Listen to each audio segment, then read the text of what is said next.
新竹对去年开始推动黑豆仔产销履历，到今已经有10多间学校的营养午餐，食到在地黑豆。为着让学生囡仔了解做餐的艰苦，农会也特别带学生来去慢黑豆。黑色的，黑豆是黑色的。破开壳啊，一粒搁一粒乌甲发光的黑豆出现伫眼前。新竹县这几年撒在地农产品，今年校园的营养午餐，其中黑豆真受学生欢迎。为着要让学生更加了解黑豆，特别找因来黑豆餐体验。他们平常可能不会接触到这些东西，就是包含老师们也是，也不知道说，黄豆是原来是从这样子被采收起来的。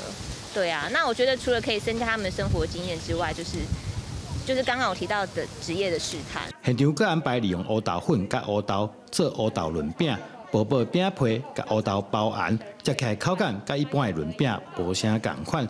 囡仔食了拢就介意。种植的时候怕雨水，那时候种植下去的时候，雨水一泡到，那豆子就烂掉，所以今年的产量会比往年会差一点点。黑豆在竹北来种植蛮适合，也蛮优质的哈，所以我们也希望说把这个黑豆的好的优质的在地的，而且它是非机改的，我们希望把它进入到校园里面。来到农会，会使看到真侪黑豆相关商品，上特别的是农会用黑豆做成落梨饼、香葛甜。